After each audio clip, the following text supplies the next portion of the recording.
Hello and welcome mga palangga! Kumusta mo sang lahat? Ayan, at naglakad ako ng isang oras ngayong umagang kay ganda bago pa pumatak ang ulan. Napadaan ako dito sa ibang venue na naman ng kagubatan. Ayan, at may bula-bulaers dito sa umaagos na tubig sa lagon. Ayan, ang sarap sanang magtangga at maglangoy-langoy dyan. Kaya lang, malamig na tubig yan. At wala namang pwedeng paglalangoyan dyan. Diba? Ang ganda, mga palangging. Let's continue our walk. At napadaan ako sa forest ulit. At ayan ang aking nakita na naman. Super duper. Pretty na first class na herkotate. Ayan, diba? Kahit ang intention ko ngayon ay mag-exercise lang, maglakad at titingnan ko yung lugar na sinabi sa akin ni Lalab Solomon nung nag-jogging siya. Sabi niya may nakita siyang maraming parasol mushroom, yung okonsieni na mushroom doon sa place kung saan ay alam ko naman yung lugar. Kaso sabi niya, nagbago na daw yung kulay dahil nga sa ilang araw ng umuulan dito. So, sabi ko, maglalakad ako for 1 hour bago pumatak ang ulan at pupuntahan ko yung lugar ng Oconsieni. Ayan, at dito na ako nag-shortcut sa forest na ito para mabilis kong marating dahil uulan. May dala naman akong payong. Ayan. So, here we go, mga palangging. Ayan na ang Oconsieni parasol mushroom na sinasabi ni Lalab Solomon na nadaanan daw niya. At ang dami-dami daw, kaso nagbago na yung kulay. Kasi ang kulay nito, alam nyo naman, brown, di ba? Parang ahas ang kulay, yung skin ng ahas, di ba? Kapag brand new ang kabuti na ito. But very soon, stay tuned in lang at makikita natin ang bagong tubo pa lang at hindi pa nabawasan ang kulay ng mushroom na ito. Super ganda, mga palangging, at ang laki-laki at ang bigat. Napakabigat, pero dahil super ganda siya, hindi ko kinuha lahat. Iniwanan ko na lang yung iba kasi nga sobrang dami naman. So, sabi ko, aanhin ko naman ito dahil baka ako lang na naman mag-isa ang kakain ng ganitong klaseng mushroom. Yan. Kita nyo, mga palangging. Ang bigat-bigat niya at ang tigas at intact na intact yung kanyang pagkakatayo pa. Yun nga lang, yung kanyang kulay ay nawala dahil nga sa halos 2 linggo nang umuulan dito.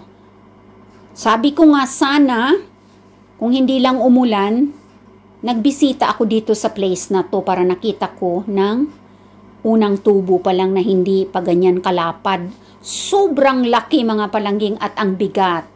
Ayan, at itong isa na to ay kukunin natin kasi ang ganda-ganda niya. Tingnan ninyo. First class ang kanyang pagmumukha. O, diba? Ang bigat, mga palangging. Ayan. Ang ganda sana kung hindi nagbago yung kanyang kulay dyan sa kanyang payong. Pero okay lang yan. Kasi pagdating naman sa bahay ay ipaprocess ko din naman siya. Huhugasan ko din at mawawala din naman yung kulay. Alright? So, dito naman tayo sa medyo deeper na bahagi ng gubat na ito kung saan tumutubo itong mga oconsiani, acansiani, parasol mushroom. Ito, nagbago ng kulay at marami ng naluma. Ayan. Super ganda mga palangging. Autumn na dito. Ayan, naglaglaga na ang mga dahon ng birch trees. Ayan, ang ganda mga palangga, napakatigas and very strong na mushrooms. At manamis-namis ang lasa nito mga palangging.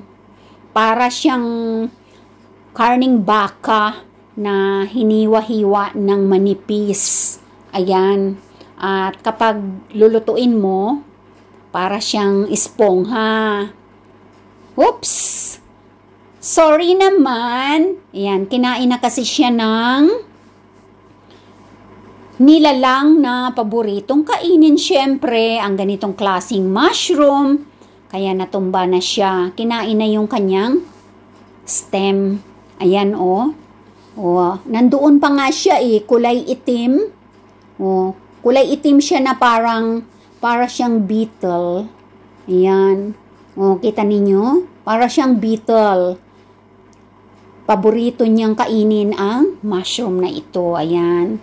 Kaya ayan, nandyan lang siya. Or di kaya siya ay nagsisilong-silong dyan. Kasi nga, umaambon-ambon na. At mabilisan lang naman ako dito sa forest. Dahil take a walk, fresh air, exercise, at syempre, daanan ko nga itong place na to. Ayan, luma na, oh. Sayang. Oh, ayun, may bagong tumutubo pa doon na baby. Ayan. Lalaki pa rin yan. At ang bango, amoy mushrooms dito sa gubat na ito ngayon, mga palangging. Sobrang dami. At kung hindi lang umulan, napadaan sana ako dito. At nakita ko ito na mga bagong tubo. Kasi pag bagong tubo, yung hindi pa siya bumuka ng ganyan, super sarap mga palangga. Mamaya makikita ninyo, stay tuned in lang. At ayan na nga ang sinasabi ko. You know, right? Ayan ang bagong tubo. Hindi pa siya bumuka. 2 piraso. Nasa deep forest na ako. Ayan. At mayroon pa ditong natumba na. Ayan o. Sayang. At mayroon pa doon na okay ang kanyang pagmumukha. Ayan. Kailang nabawasan na ng kulay. Yan, autumn na. Marami mga palangga, malalaki na. Hindi ko na kinuna ng videos. Yung mas malalaki pa talaga na nakatago under dyan sa mga masusukal-sukal na mga puno-puno na yan. Hindi na ako lumusot-lusot pa at hindi ko na vinidyuhan pa.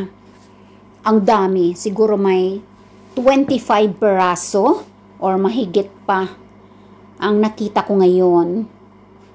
At ito ang hirkotate. Napadaan na naman ako dito. Sige lang, walk lang ako ng walk. Hanggang, ayan, narating na natin ang tuburan. Tuburan ng tubig sa lagoon. Kasi umaawas ang lagoon kung saan ang mga ducks ay lumalangoy. Kawawa nga sila kasi hanggang next week pa ang ulan, 2 linggo na halos, ulan ng ulan. Pero syempre ang mga ducks naman ay makakapalang balahibon yan, di ba?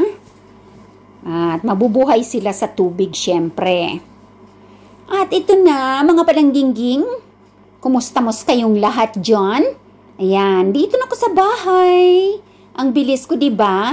Kasi umuulan na at may dala kong payong. So, ayan na siya. Kinuha natin ang bagong tubo. Bilog na bilog pa. Ayan. At ipapakita ko sa inyo ang pag-process. Ayan siya. Diba? Ang ganda. Ayan. Pero, may kamukha ito sa forest na lason mong halik na ganyan yung kulay. Yung brown na Carpasiene.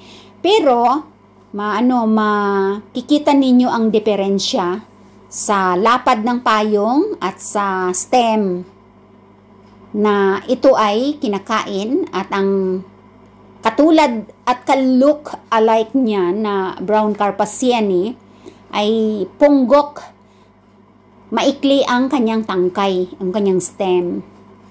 Kaya dapat alamin kung ano ang mga lason mong halik at kung ano ang mga hindi pwedeng kainin at ang mga pwedeng kainin. Ang lucky mga palanggingging. Look at that!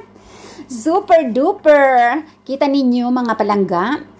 Magte-take a walk lang ako para sa aking exercise. May nakuha na naman akong mga kabote. O diba? Paano? Palagi na lang kumakaway sa akin ng mga kabote. Kahit naglalakad ako para bagang naririnig ko, lumingon ka dito. Paglingon ko, merong kabote. O diba? Ayan, at itong kabote na ito mga palanggingging, pwede ito sa stir fry na pagluluto. Tapos, pwede rin itong gawing omelette. At pwedeng ihalo sa stew na pagkain. Ayan. So, hiniwa-hiwa ko na siya ng malalaki at i-pre-boil ko siya. Dahil nga, sobrang dami at hindi ko naman kayang kainin yan. So, para siyang karni mga palangging. Para siyang espongha. Pabali-baliktad yan habang pinipre-boil ko sa water natin na kulong-kulo. Ayan, para matanggal ang mga anik-anik, kung ano man meron dyan na mga anik-anik. Gusto ko malinis siya. At yung iba, yung mga kumakain nito, diretso na nilang hindi na nila hinuhugasan, basta tinatanggalan lang nila ng mga dahon-dahon. Kasi malinis naman ng forest, organic, di ba? Diretso na nilang lutuin. Wala nang pre-boil na ginagawa sila. Basta diretso na stir fry nila or gawin man nilang salad or omelette. Ako kasi gusto ko yung i-pre-boil ko muna para matanggal or mamatay kung anumang mga anik-anik meron sa mga kabote. Kasi gusto ko malinis para malinis ang ating pagkain, di ba? So, ganyan lang mga palangging. Pre-boil ko siya, tatapusin ko lahat-lahat. Tapos, titingnan ko sa sa internet kung ano ang mas easy at mas magandang, masarap na pagluto nito na mapapakain ko ang Lalab Solomon dito. Kasi hindi yan kumakain ng ganyan. Hindi rin kumakain ng herkotate. Basta ang kinakain niya lang yung kantarili, yung dilaw, tapos yung black mushroom, tapos yung carvarosco, kumakain niya siya, tapos yung lampan kapa, yung sheep head, yung puti, then ano pang kinakain niya, yung urakat, yan. Pero syempre, kapag niluluto ko yung mga mushroom na yun, halo-halo na yun kasi yun ang mga mushroom na hindi na i-pre-boil. Bali, hugasan ko lang siya, lilinisin ko siyang mabuti. Tapos pag samasamahin ko siya, hiwa-hiwain ko ng fine na hiwa na maliliit. Tapos lulutuin ko ng with cream. Sigurado, simot sarap yan kay Lalab Solomon. Kaya ito, parang karni mga palangga. Napaka-strong siya na kabuti. Parang slice ng ng beef na maninipis.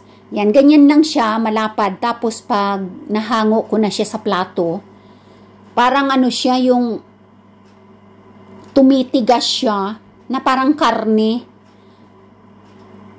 So, mag-iisip ako kung ano yung aking lutuin. Pero masarap ito palagay ko mga palangging. Kasi parang parang manamis-namis kasi yung lasa nito ba.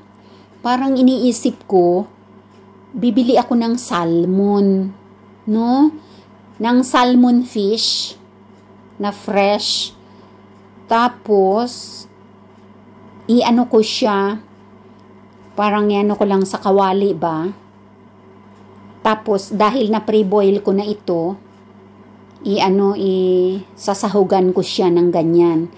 Ayan, ito na yung bilog. Ayan. Ang ganda, di ba, mga palangging-ging? Oh, napakaganda. Yan, yung kulay nawawala naman talaga pala, no? Ang dami pa. Iniwan ko mga palangging, mga siguro, kasi hindi na ako pumasok sa mga masusukal, Nakikita ko nandoon sila tumutubo sa ilalim. Ang lalaki. May iniwan ako doon sa masukal. Parang 7 piraso na ang lalapad. Naisip ko, aanhin ko naman kasi sobrang dami. Sabi ko, iwanan ko na sa nature para makain pa rin siya ng mga wild animals kapag wala na silang makain sa forest. Ayan ang mga kakainin nila. So, ang dami, iniwan ko na doon. Tapos, salmon palangga, no? Tapos, parang lang yung salmon, nilagay ko lang siya sa kawali. Tapos, sibuyas. Tapos, kamatis. At sasahugan ko itong mushroom. Nagpabili ako ng bagong oyster sauce. Tsaka bumili kanina ng soya castike, yung light sauce. Kasi meron akong dark sauce. At may chili sauce din ako dito. So, ayan na siya mga palangging-ging. Kita ninyo palangga, para talaga siyang karne. Parang pag na siya, yung na-pre-boil siya, parang kakapal siya. Kasi kanina, di ba, habang binuboil, parang espongha. Yung parang lumalapad sila. Tapos pag pag nahango na siya sa tubig, parang lumiliit siya na na parang karne na slices ba. Tapos very strong siya, matigas na parang feeling na matigas na sila, very strong mushroom. Yan, so matubig din syempre kasi ang mushroom naman talaga halos 80% ang tubig sa loob, 'di ba? Kaya nga minsan kapag nagluluto ako ng mga mushroom na na ipi-pre-boil ko, walang tubig-tubig. Yung sariling tubig na nila talaga yung nilalangoyan nila kapag kumukulo na. Tapos itatapon ko at huhugasan ko ulit. Tapos pipigain, then igigisa na. Ayan na siya mga palangga, parang talaba. Parang siyang talaba, di ba? O, di ba? Dahil hindi ko naman siya pa lulutuin ngayon kasi may pagkain pa. Nakaluto na ako Bali, ilalagay ko siya sa sa box, mga palangga. Tapos, ilagay ko muna siya sa fridge. Pag makaisip na ako ng menu, kung paano ko lutuin, ay hindi pa siya frozen. Pero kapag ako ay tinamad, at wala akong maisip na na menu pa, wala pa akong ingredients, ilalagay ko siya sa freezer. Pag na siya, pag malamig na. Ayan. Ang bango mga palangga, wala pa siyang spices ha, pero ang bango na siya. Para talagang parang karne ba? Parang sa yung, babalikan ko yung yung buhay probinsya. Parang yung kinukuha namin ito sa sagingan ba? Sa kasagingan, pero hindi ganito kalalapad talaga. Pero kamukha siya. Pati yung puno niya, yung kanyang stem, tapos yung kulay, mga palangga. Kapag yung kumukulog, kumikidlat, tapos kinabukasan, sabi ni tatay, maghanap na kayo ng ng ligbos. Ligbos man tawag sa amin yan. Bali, uhong, dalawang pangalan yun Ligbos at saka uhong. Yan, sasabi ni tatay, pumunta na kayo sa mga pungsod. Tapos sa kasagingan, so parang ganito yung mukha. Tapos, kayo lang maliliit, hindi ganito kalalaki na halos malaki pa sa plato kapag kapag malaking-malaki talaga yung payong niya. Yung sa isla naman namin, maliliit lang siya, pero ganyan ang mukha. Lilinisin lang namin yung mga palangga, tapos lagyan ng konting asin, ibabalot sa dahon ng saging. Tapos isugba, i-grill ba sa apoy, ulam na namin yun. So parang ganito talaga, kita nyo palangga, very strong na klase ng mushroom. Hayaan nyo, pag lulutuin ko ito sa isang masarap na mino, bibidyohan natin. Tapos kakainin natin para ma-feel natin yung lasa ng parasol mushroom. Ayan.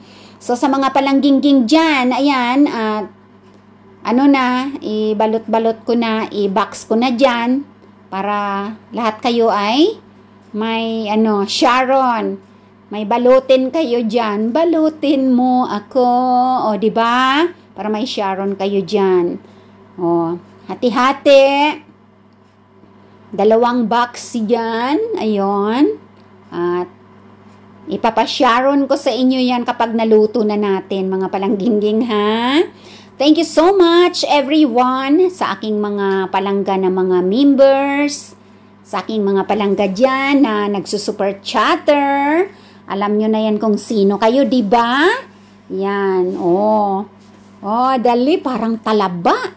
Yan, shout out sa lahat-lahat ng aking mga members at sa mga viewers dyan, sa public viewers.